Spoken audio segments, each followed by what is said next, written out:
and welcome back to another segment of Anderson County Serves Here. What can I say today? We are having a great time moving around the county and talking about how many wonderful services we have to offer, and we're so thankful to County Administrator Rusty Burns and our County Council for seeing a need for you to know more about how people in our community are being served in so many great ways. And today, I have to tell you that you're going to hear something that I am absolutely certain you have never heard about before. It is my great opportunity to introduce Vivian Weatherby, who is the Executive Director of the Mary Sunshine House, and she is with us today. I'm Vivian Weatherby, the Executive Director of Mary Sunshine House. We're located in central South Carolina down the road. We're adjacent to Southern Wesleyan University campus. Mary Sunshine House exists to enrich the lives of adults with neurodevelopmental disorders. We are an independent living community who is here to serve the needs of autism spectrum disorders particularly. We offer programs and affordable living services for adults who have problems with executive functioning. Vivian, you just mentioned that you are located in central South Carolina, and for those of you that are watching that know a little bit about county geography in South Carolina, you know that central is in Pickens County, not Anderson County.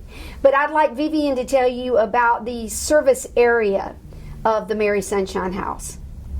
Mary Sunshine House is unique because we are a nonprofit organization, and that means we're privately funded. We don't receive any money from the state, which allows us to serve the entire upstate, not only our particular county located in Pickens. So we will have residents from Anderson County, Greenville County. We even hope to welcome residents across state borders in the future, which is unheard of for organizations that are typically state supported. For those of us that are in the area, you may have heard of Southern Wesleyan University. I'm very familiar because that's my alma mater. At the time, though, it was Central Wesleyan College. But what a quaint place, in fact, a hidden gem in the upstate of South Carolina. And Mary Sunshine House is right at the edge of that beautiful campus. So I want Vivian to tell you about how Mary Sunshine House and Southern Wesleyan University will interface. We have great friends at Southern Wesleyan University. They have been very helpful in helping us secure our campus and the grounds for where our residents will live. We are in walking distance to the campus. We're also a short bus ride away. We're on the CAT bus line, and we're going to have access to a variety of things that Southern Wesleyan University students also have access to. Mary Sunshine House residents will be able to use the Southern Wesleyan University dining hall and the gym. There's a wonderful golf driving range and a track and beautiful outdoor hiking and opportunities for recreation. Southern Wesleyan University professors and leadership have offered to provide a buddy system where we hope to partner with students looking for internship, externship, and volunteer opportunities. There are a lot of service-minded students at Southern Wesleyan University who would like to make a difference and work with our population specifically. Our program was founded by a mother who was facing the decision of where her child was going to have the best support for later in his life. He's now an adult, and this mother put her son in a program in California a few years ago, and this program worked really well. One thing about autism spectrum disorder is that there is no cure, there's no treatment. There are only supports and training that can help lead productive, independent lives for adults. So this mother had a vision and a mission to bring what worked for this program in California to the upstate, where there are no programs like Mary Sunshine House. There are not any independent living communities for adults on the spectrum. Mary Sunshine House actually has a really unique naming history. One of our founders is the Sunshine Lady Foundation, and this is Doris Buffett's philanthropy, and Doris Buffett was given the nickname Mary Sunshine when she was little because of her bubbly personality. We specifically serve residents with neurodevelopmental disabilities. Now, this is primarily autism spectrum disorder, but there's a wide range of neurodevelopmental disabilities disabilities. ADHD falls among them. We also may end up serving some folks with Down syndrome, as long as they do not have an intellectual disability.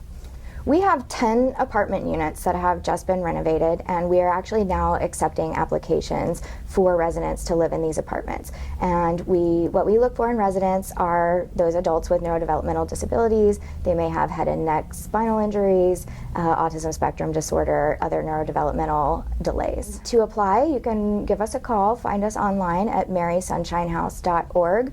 Our phone number is listed on there, as well as a contact email address. So info@marysunshinehouse.org.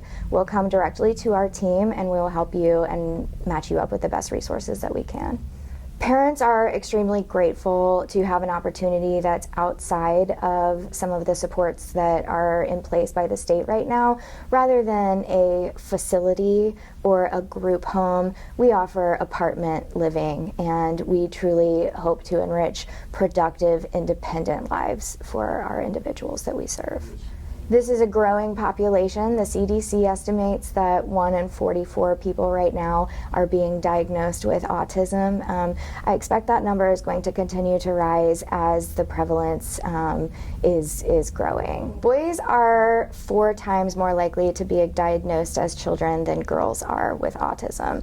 This disparity is probably going to change in the coming years as the autism spectrum disorder grows. We hope to grow out of our 10 apartments within our first 5 years and already have our sights set on property to build a new apartment setting.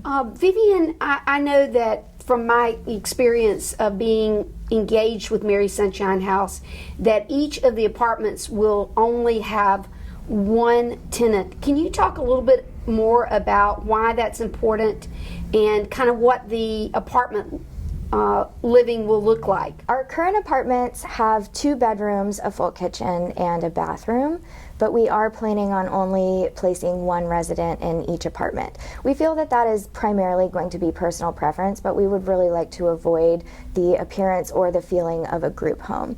Independent living is what Mary Sunshine House is all about, and that can be challenging for an adult with roommates, particularly an adult with autism who may struggle with communication and social skills. Mary Sunshine House will provide this independent living, but what other services or activities will the residents be engaged in at the Mary Sunshine House? In addition to the housing services that we will provide, day programs are a huge part of Mary Sunshine House.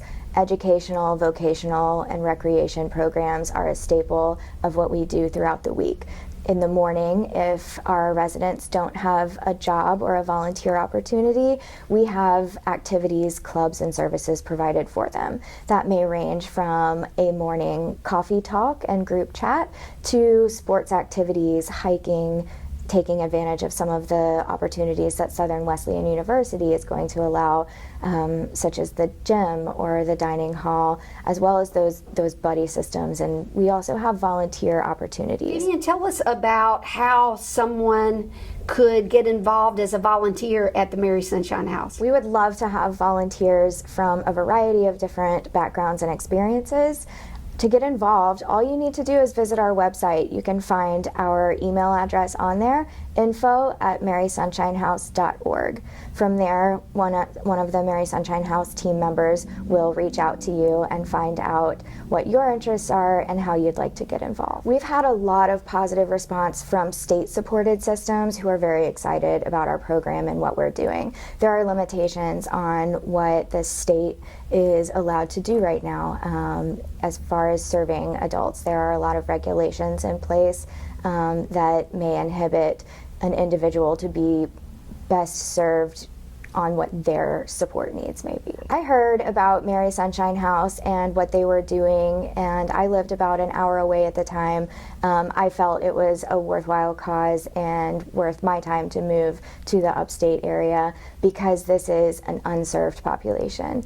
I have spent a lot of my time working with underserved youth in Western North Carolina, and when I heard that there was an organization trying to do something new and serve a community that didn't have a support system, I felt that I could best spend my time providing for those who don't have any supports right now. A few years ago, a great guy in the Anderson community, Mike Cannon, decided that he was going to create an organization much like Greenville can to serve the Anderson, Oconee, Pickens area. It is called Foothills Can, and it brings together organizations within the 3 counties that serve our friends.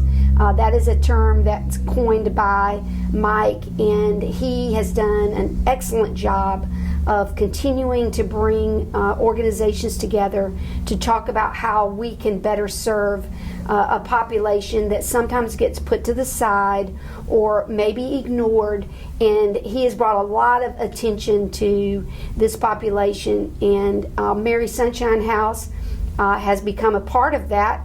And I'd like Vivian to talk about how welcoming that group has been to a new organization. Mike Cannon and Foothills Can has been instrumental in helping me network in this community. They are my go-to for finding resources and information whenever I have a question. There are a lot of like-minded, service-minded people in the South Carolina upstate, and to have been welcomed into a group like Foothills Can has been tremendous in helping me get Mary Sunshine House up on its feet. The next Foothills Can meeting will be in February. It will actually be at the Walgreens Distribution Center. Again, they are a great supporter of those adults in our community that have special needs. To be a resident at Mary Sunshine House, you have to be 22 years old, because at 21, that is when children and young adults age out of the services that are provided by IDEA and the federal government. During our assessment, we do look for residents who do have the capability to live mostly an independent lifestyle. Thank you again for joining us for Anderson County Serves Here. I hope you've gotten information today that you had not heard before. But more importantly, I want to share with you that as someone that's worked in the health and human service area for now greater than 20 years, it is something that I've been asked on multiple occasions by parents who have children that do have special needs, and they have a concern: what will happen to my child when I am no longer here? Well, we've heard of an organization today that's taking a step in the right direction to alleviate some of the worries of parents that may be wondering, what happens to my child? And so I thank you for joining us today. Again, I thank Rusty Burns, our county administrator, our county council, for caring enough about getting out the message of what great work is happening in Anderson County. And we'll look for you next time on Anderson County Serves Here.